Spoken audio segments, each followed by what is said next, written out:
नमस्कार, मी प्रतीक्षा. न्यूज मराठी 24/7 मध्ये आपलं सर्वांचं स्वागत आहे. तर एक नजर टाकूया आजच्या महत्त्वाच्या घडामोडींवर. मागील 3 ते 4 दिवसांत ज्या ज्या घटना घडत आहेत त्याची उत्तरं देवेंद्र फडणवीसांना द्यावी लागतील असं वक्तव्य सुप्रिया सुळे यांनी केलं. तसेच अजित पवार यांनी आबांबद्दल केलेल्या वक्तव्याचा महाराष्ट्राने निषेध केलाय. भारतीय संस्कृतीमध्ये जेव्हा एखादा माणूस जातो तेव्हा त्याच्यासोबतची कटुता सोडायची असते. आबा माझे ज्येष्ठ बंधू होते, ते गेले तेव्हाचा क्षण मी विसरणार नाही अशी भावना व्यक्त करत अजित पवार अतिशय असंवेदनशीलपणे बोलले अशी प्रतिक्रिया देखील त्यांनी दिली आहे. पासून दर दिवाळीला आम्ही सगळे बारामतीला येतो, त्याप्रमाणे दरवर्षीप्रमाणे आम्ही सगळं कुटुंब हे बारामतीला आलेलं आहे. उद्या पाडव्याचा सण असणारे सगळे पवार कुटुंबीय एकत्र असते असं वाटतं. अर्थातच पवार फॅमिली ही दिवाळीला एकत्र जमते. ताई, राष्ट्रवादीनं हसन मुश्रीफांना उमेदवारी दिली, भाजप उमेदवारीचा प्रचार करायला नाही म्हणताय, कसं बघता? कारण दाऊदशी संबंध असल्याचा आरोप भाजपनं लावला होता. त्या ह्याचं सगळ्याची उत्तरं देवेंद्र फडणवीसांना द्यावी लागतील ना. पत्र देवेंद्र फडणवीसांनी लिहिलं, विरोध देवेंद्र फडणवीसांनी केला.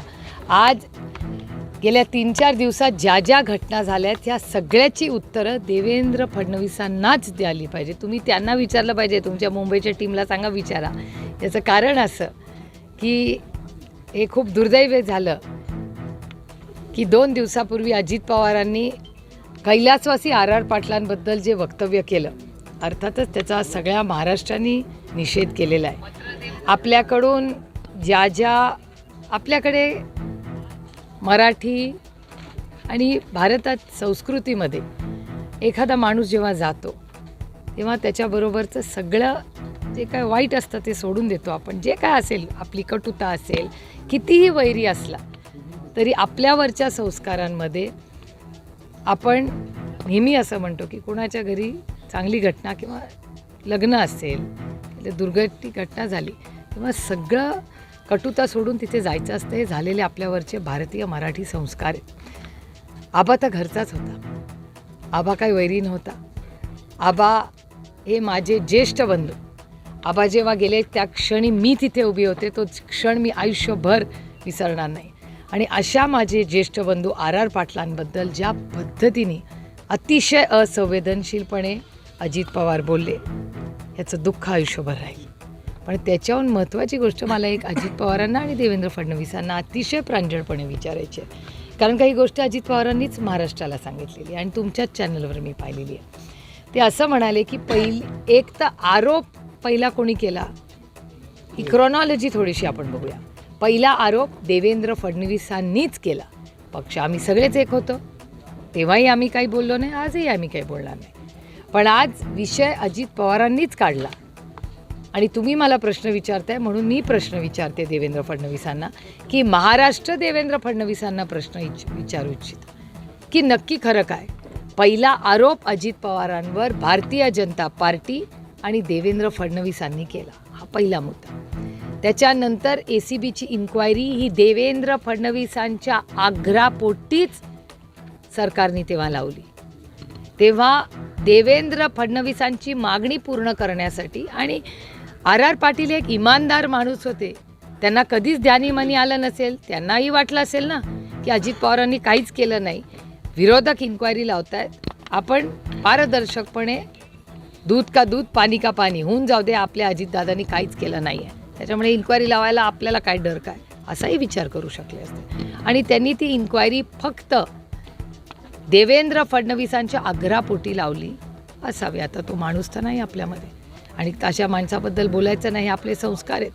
पण मला एक देवेंद्रजींना प्रश्न विचारायचा आहे की देवेंद्रजी, आपण पहिले अजित पवारांवर आरोप केले, त्याच्यानंतर देवेंद्रजी मुख्यमंत्री झाले, जी सही आर पाटलांनी केली त्याच्यावर फायनल शिक्कामोर्तब हा देवेंद्र फडणवीसांनी मुख्यमंत्री म्हणून केला.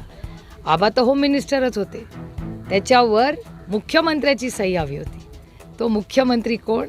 तर त्या मुख्यमंत्री ज्यांनी फायनल ऑर्डर केली त्या मुख्यमंत्र्याचं नाव देवेंद्र फडणवीस. त्याच्यामुळे अजित पवारांवर जी फायनल इन्क्वायरीचा निर्णय कोणी घेतला तर अजित पवारांची इन्क्वायरी देवेंद्र फडणवीसांनी लावली मुख्यमंत्री म्हणून. आणि त्यानंतर राज्याशी गद्दारी केली.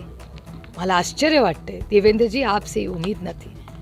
कारण देवेंद्र फडणवीसांनी, अजित पवार विरोधी पक्षात होते बरोबर, ज्या माणसाच्या विरोधात तुम्ही रोज आरोप करता त्याच माणसाला जो विरोधी पक्षात आहे त्याला बोलवून तुम्ही फाईल दाखवता.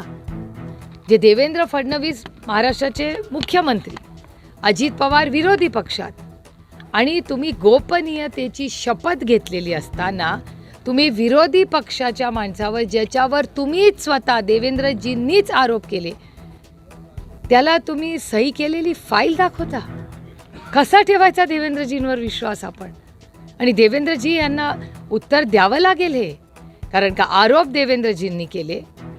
फाईलवर अजित पवारांची जी फाईल होती, ज्याची फायनल इन्क्वायरी ही देवेंद्रजींनीच केली, आणि त्यानंतर देवेंद्रजींनीच फाईल अजित पवारांना दाखवली. मग झालं काय याचं उत्तर देवेंद्रजींना द्यावं लागेल. तेवढंच नाही, तुमच्याच चॅनलवर आणखीन एक गोष्ट काल सांगण्यात आली की 80 तासाचं जे सरकार देवेंद्रजींनी बसवलं त्याच्यात हे काही तथ्य नाही या आरोपांमध्ये, असं देवेंद्रजींच्या सरकारने घेतलेला निर्णय. मग जे आरोप पहिल्यांदा देवेंद्र फडणवीसांनी केले अजित पवारांवर ते खोटे होते का? अशा अनेक लोकांवर देवेंद्र फडणवीस आणि भारतीय जनता पक्ष करतात, ज्या वॉशिंग मशीनचा उल्लेख. अहो, देवेंद्र फडणवीसच तर सोडा, हा लहान तोंडी खूप मोठा घास घेते. मी खूप प्रांजळपणे, अतिशय विनम्रपणे ही गोष्ट, बाईट दाखवणार असाल तर पूर्ण दाखवा. मी अतिशय विनम्रपणे लहान तोंडी मोठा घास घेते, पण या देशाचे माननीय आदरणीय प्रधानमंत्री यांनी भोपाळमध्ये स्टेटमेंट केलं होतं. हा नंबर माझा नाही, हे स्टेटमेंट आदरणीय माननीय या देशाच्या प्रधानमंत्र्यांचं आहे की 70,000 कोटी रुपयाचा गफला झाला. हे मी म्हणत नाही आहे, या देशाचे प्रधानमंत्री म्हणत आहेत भोपाळमध्ये. आणि त्यानंतर हा आरोप केल्यानंतर 5 दिवसांनी त्यांनी नॅचरली करप्ट पार्टी NCP, हे माझे शब्द नाही आहेत, हे माननीय प्रधानमंत्र्यांचे आहेत. आणि ज्या पक्षाला तुम्ही naturally corrupt party Bharatiya Janata पक्ष म्हणत होता त्याच्याबरोबर तुम्ही सरकार बनवता. आता ह्या सगळ्याची उत्तरं देवेंद्र फडणवीस असाही विचार करू शकले असते, आणि त्यांनी ती इन्क्वायरी फक्त देवेंद्र फडणवीसांच्या आग्रहापोटी लावली असावी. आता तो माणूस तर नाही आपल्यामध्ये, आणि तशा माणसाबद्दल बोलायचं नाही, आपले संस्कार आहेत. पण मला एक देवेंद्रजींना प्रश्न विचारायचा आहे की देवेंद्रजी, आपण पहिले अजित पवारांवर आरोप केले, त्याच्यानंतर देवेंद्रजी मुख्यमंत्री झाले, जी सही RR पाटलांनी केली त्याच्यावर फायनल शिक्कामोर्तब हा देवेंद्र फडणवीसांनी मुख्यमंत्री म्हणून केला. आबा तर होम मिनिस्टरच होते, त्याच्यावर मुख्यमंत्र्याची सही हवी होती. तो मुख्यमंत्री कोण? तर त्या मुख्यमंत्री ज्यांनी फायनल ऑर्डर केली त्या मुख्यमंत्र्याचं नाव देवेंद्र फडणवीस. त्याच्यामुळे अजित पवारांवर जी फायनल इन्क्वायरीचा निर्णय कोणी घेतला तर अजित पवारांची इन्क्वायरी देवेंद्र फडणवीसांनी लावली मुख्यमंत्री म्हणून, आणि त्यानंतर राज्याशी गद्दारी केली. मला आश्चर्य वाटते देवेंद्रजी, आपसे उम्मीद नथी. कारण देवेंद्र फडणवीसांनी, अजित पवार विरोधी पक्षात होते बरोबर, ज्या माणसाच्या विरोधात तुम्ही रोज आरोप करता त्याच माणसाला जो विरोधी पक्षात आहे त्याला बोलवून तुम्ही फाईल दाखवता. जे देवेंद्र फडणवीस महाराष्ट्राचे मुख्यमंत्री, अजित पवार विरोधी पक्षात, आणि तुम्ही गोपनीयतेची शपथ घेतलेली असताना तुम्ही विरोधी पक्षाच्या माणसावर, ज्याच्यावर तुम्हीच स्वतः देवेंद्रजींनीच आरोप केले, त्याला तुम्ही सही केलेली फाईल दाखवता. कसा ठेवायचा देवेंद्रजींवर विश्वास आपण? आणि देवेंद्रजी यांना उत्तर द्यावं लागेल हे, कारण का आरोप देवेंद्रजींनी केले. फाईलवर अजित पवारांची जी फाईल होती, ज्याची फायनल इन्क्वायरी ही देवेंद्रजींनीच केली, आणि त्यानंतर देवेंद्रजींनीच फाईल अजित पवारांना दाखवली. मग झालं काय याचं उत्तर देवेंद्रजींना द्यावं लागेल. तेवढंच नाही, तुमच्याच चॅनलवर आणखीन एक गोष्ट काल सांगण्यात आली की 80 तासाचं जे सरकार देवेंद्रजींनी बसवलं त्याच्यात हे काही तथ्य नाही या आरोपांमध्ये, असं देवेंद्रजींच्या सरकारने घेतलेला निर्णय. मग जे आरोप पहिल्यांदा देवेंद्र फडणवीसांनी केले अजित पवारांवर ते खोटे होते का? अशा अनेक लोकांवर देवेंद्र फडणवीस आणि भारतीय जनता पक्ष करतात, ज्या वॉशिंग मशीनचा उल्लेख. अहो देवेंद्र फडणवीसच तर सोडा, हा लहान तोंडी खूप मोठा घास घेते. मी खूप प्रांजळपणे, अतिशय विनम्रपणे ही गोष्ट बाईट दाखवणार असाल तर पूर्ण दाखवा.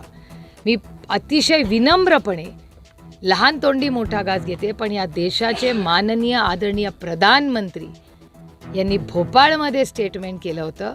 हा नंबर माझा नाही, हे स्टेटमेंट आदरणीय माननीय या देशाच्या प्रधानमंत्र्यांचं आहे की 70,000 कोटी रुपयाचा गफला झाला. हे मी म्हणत नाही आहे, या देशाचे प्रधानमंत्री म्हणत आहेत भोपाळमध्ये. आणि त्यानंतर हा आरोप केल्यानंतर 5 दिवसांनी त्यांनी नॅचरली करप्ट पार्टी NCP, हे माझे शब्द नाही आहेत, हे माननीय प्रधानमंत्र्यांचे आहेत. आणि ज्या पक्षाला तुम्ही naturally corrupt party Bharatiya Janata पक्ष म्हणत होता, त्याच्याबरोबर तुम्ही सरकार बनवता. आता ह्या सगळ्याची उत्तरं देवेंद्र फडणवीसांनी द्यावी लागतील.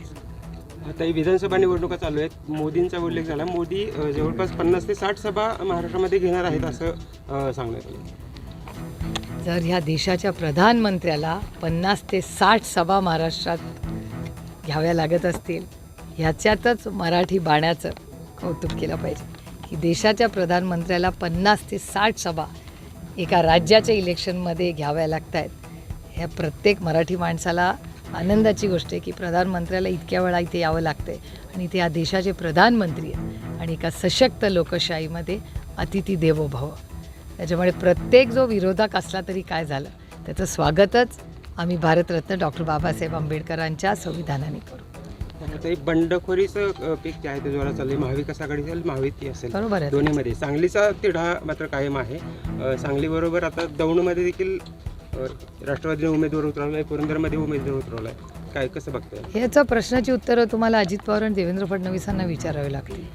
कारण का दौंड आणि पुरंदरचा ज्याचा तुम्ही उल्लेख केला, ती युतीचे इश्यूज आहेत. म्हणजे दौंडमध्ये घड्याळ आणि कमळ एकमेकाच्या विरोधात लढणार आहे. त्याच्यामुळे त्यांची काय स्ट्रॅटेजी आहे हे तुम्हाला त्यांना विचारायला लागेल. सांगली संपदा खात्याचे जे रिटायर्ड अधिकारी आहेत विजय पांढरे यांनी असं म्हटलंय की RR पाटलांनी जी भूमिका त्यावेळेस घेतली होती ही भूमिका अतिशय योग्य होती. मात्र कुठेतरी राजकारणात एकमेकांना बदनाम करण्याचं षडयंत्र हे सुरू आहे. त्यामुळे RR पाटलांची यामध्ये काही चूक नाही, त्यांनी घेतलेली भूमिका योग्यच होती. याकडे कसं पाहता? नहीं, RR पाटील की सबसे बड़ी ताकद उसकी ईमानदारी थी.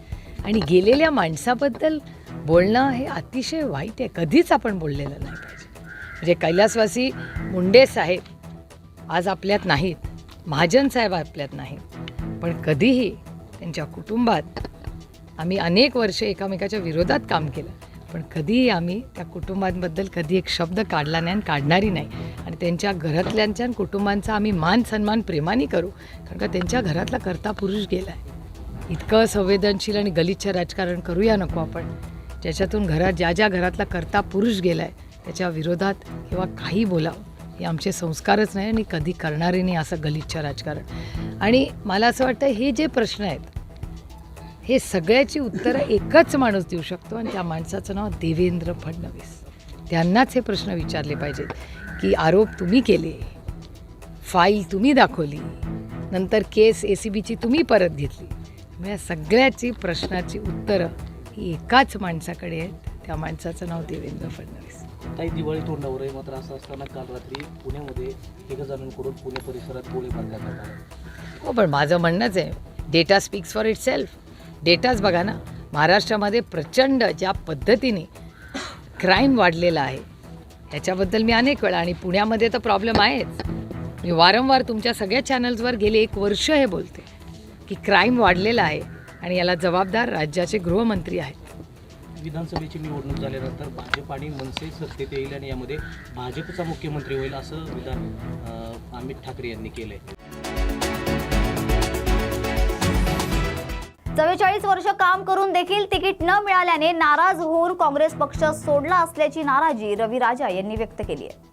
तर काँग्रेस सोडण्याचे कारण म्हणजे जो 5 वेळा नगरसेवक बनला आहे, जो मुंबई महानगरपालिकेचा विरोधी पक्षनेता होता आणि जेव्हा आमदारकीची तिकीटं मागतो तेव्हा दिले जात नाही, मेरिटचा विचार काँग्रेस पक्षात केला जात नाही, असे अनेक मुद्दे मांडत रवी राजा यांनी आपली भावना व्यक्त केली आहे. देखिए, मैं 44 साल से कांग्रेस पार्टी का 40 साल से मैंने कांग्रेस पार्टी का काम किया और 44 साल के बाद आज वो कार्यकाल के बाद जो कांग्रेस छोड़ने का जो एक निर्णय लिया है, निर्णय लेने का यही था कि जो 5 बार नगर सेवक बना है, जो मुंबई महानगर पालिका के विरोधी पक्ष नेता थे, और मैं 5 बार जब नगर सेवक चुनकर आया तो साइन कोलिवाड़ा से चुनकर आया।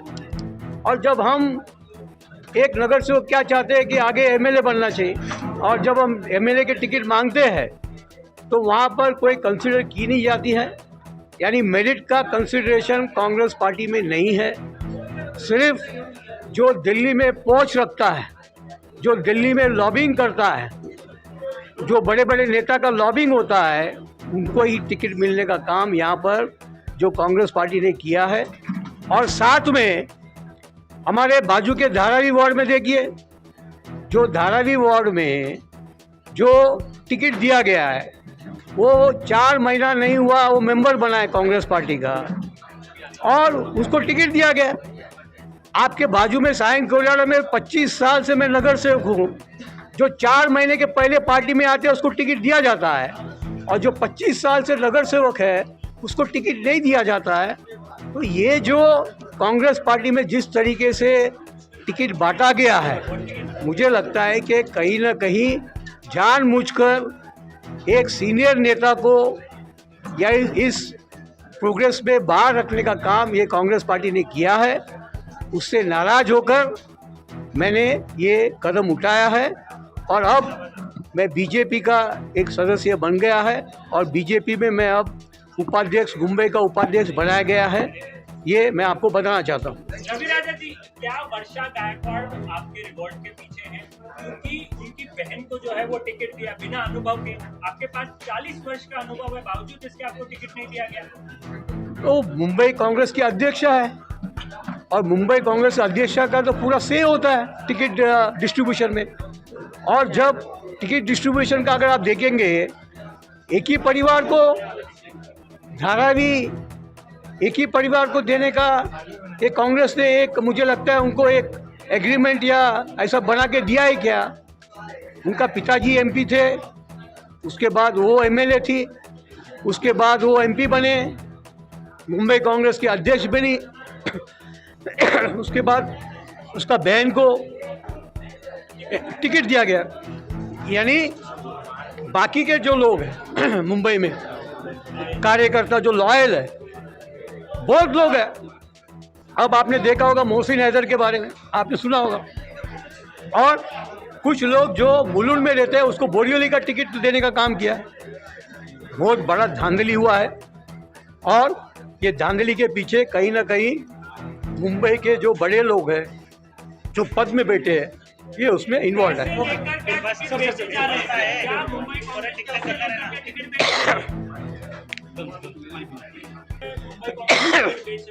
देखिए, बात ऐसा है कि उसके बारे में मैं कुछ बोल नहीं सकता, लेकिन ये स्पष्ट होता है कि कहीं ना कहीं कुछ चीज़ें गड़बड़ घोटाला और कंसिडरेशन से हुआ है।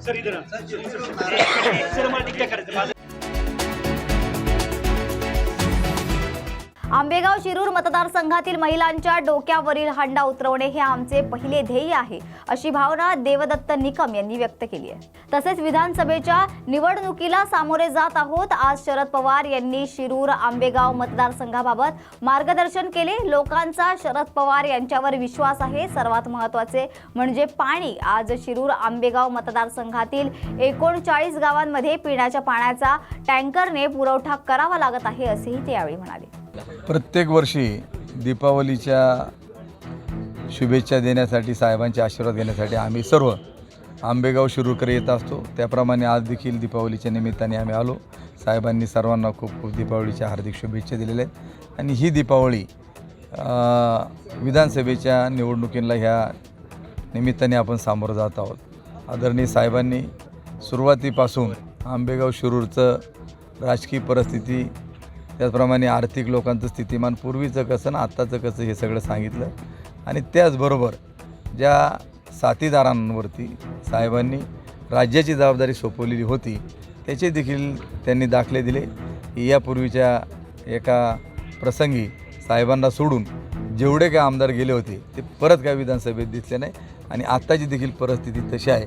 त्यामुळं काय निर्णय घ्यायचा, लोकांचा साहेबांवरती पूर्ण विश्वास आहे आणि त्यामुळं लोक काय निर्णय घेणार ते साहेबांनी सांगितलं की आतमध्ये गेल्यावर बटन दाबून बरोबर घेतात आणि आपण ऐकलं असेल किंवा साहेबांनी जवळपास 25 मिनिटाचं मार्गदर्शन सर्व कार्यकर्त्यांना केलं. कोणते प्रमुख मुद्दे घेऊन प्रचारात उतरणार? आंबेगावमध्ये कुठल्या अजून समस्या अद्यापही प्रलंबित ठेवल्या? सर्वात महत्त्वाचं की आत्ताचे असणारे आंबेगावचे विद्यमान आमदार, राज्याचे सहकार मंत्री, एक सगळ्यात महत्त्वाचं की काम करत असताना पाणी आहे तर सर्व काय आहे.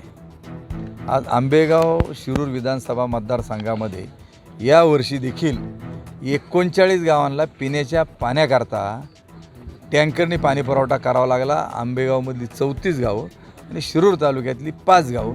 शिरूरची ही जी 5 गावं आहेत ही अखंड शिरूर तालुक्यामध्ये फक्त आंबेगावमध्ये असणाऱ्या 5च गावांना टँकरने पाणी पुरवठा उन्हाळ्यात केला गेला.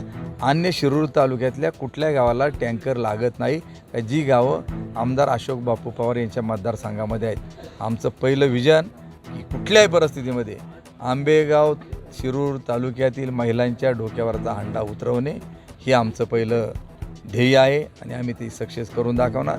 नंबर 2 की ज्या जनतेला गेले अनेक वर्ष पाण्याची आश्वासनं दिली गेली, आदिवासी भागात उपसा सिंचन योजना 25-30 वर्षात त्या मार्गी लागल्या नाहीत. कलमोडीचा प्रकल्प सातगाव पठारच्या परिसरामध्ये तो मार्गी लागला नाही. थिटेवाडीमध्ये पाणी सोडण्याचं जे होतं त्याच्यामध्ये काही यश मिळालं नाही. त्याचबरोबर म्हाळसाकांत योजना जी आहे लोणी धामणीच्या परिसरामध्ये ती देखील मार्गी लागली नाहीत. आणि सर्वात महत्त्वाचं की या मतदारसंघामध्ये रांजणगाव कारेगावसारखी MIDC असताना कामगार मंत्री म्हणून देखील संधी मिळालेली असताना लोकांना, तरुणांना जी अपेक्षा होत्या की आम्हाला रोजगार गॅरंटेड मिळेल तो न मिळाल्यामुळं आज तरुणांमध्ये प्रचंड प्रमाणाचा रोष आहे. आणि सगळ्यात महत्त्वाचं की आंबेगाव शिरूरचं जे अर्थकारण आहेत, 1 नंबर दुधाचे कोसळलेले बाजारभाव आणि हे दुधाच्या दरावरती बोलत नाहीत. त्याचप्रमाणे कांदा ह्या परिसरातलं मोठं पीक त्याच्यावर बोलत नाहीत.